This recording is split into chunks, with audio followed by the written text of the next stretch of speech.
It's been a month since the release of Halo 5, and that means we've had a month to really get a feel for all the changes that came with it. New gameplay mechanics, brand new game mode, and of course rec packs. Now the majority of the changes have been pretty well responded to by the Halo community, with the exception of rec packs, which are in a weird middle ground for some players. So today I'd like to talk about how rec packs have been doing this past month, and if they are fit for Halo in future titles. So let's get a few pros and cons out of the way for rec packs. Let's start with the random thrill. Rec packs give off a slight slot machine vibe. You may not get what you want, but it's sort of a thrill to pull the lever again and see your outcomes then. Furthermore, it isn't entirely random. Unlike games like Destiny where you get the same helmet or gun 100 times, with rec packs, once you unlock something, with the exception of consumable power weapons and vehicles, you won't unlock it again because you already have it. Now, downside to this is the same thing as its upside, the randomness. Some people might not like the randomness as much as others. Some might be frustrated that they've opened 100 rec packs and still haven't gotten the helmet they've wanted. There's definitely a lot of flaws with the randomness, but there's also some good things as well. Microtransactions. Now I just want to get out of the way that microtransactions have actually been done pretty well, and I'm actually glad they're here. Now before you burn me at the stake for saying that, hear me out.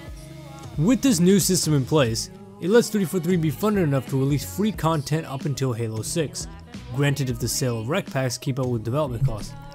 And seeing as how a cut of the money has been going to the prize pool of HCS, and HCS's prize pool is looking pretty big, it's doing pretty well. Already we've had the Battle of Shadow and Light update in November that added things like new armor, weapon skins, emblems, and a whole lot more.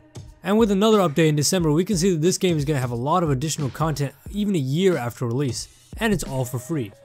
This kind of system also lets the developers hear out fans about what type of items they would like to see in future updates. Now when we first saw microtransactions, we were actually kind of worried that if players would get an advantage if they opted into buying rec packs instead of spending rec points. But there's actually a system that alleviates our worry a bit. This system being that you're matched up with people who have the same set of cards as you in Warzone matches. Furthermore, the pricing structure for the rec packs is actually quite fair. You get a decent influx of rec points just through playing the game Arena or Warzone, and I haven't once felt compelled to buy rec packs with real money. Now a pretty decent downside to the new rec system is the fact that we have limited armor customization now. Halo 5 has the most armor in any Halo game by far, even if you exclude the various reskins of certain armor sets. But with the nature of rec packs and the way things are unlocking randomly, it'd be kind of difficult to have the in-depth customization that was present in previous iterations. If you already thought getting the helmet that you wanted was hard, just imagine getting one chest piece for the armor set. But I would still like for them to bring that customization back in because there's something about making your Spartan feel special with all the random assortment of armor that you could have. So now that we talked a little bit about rec packs, we can finally talk about some improvements that could be made to this new system. My number one improvement would probably be to reduce the randomness just a little bit more.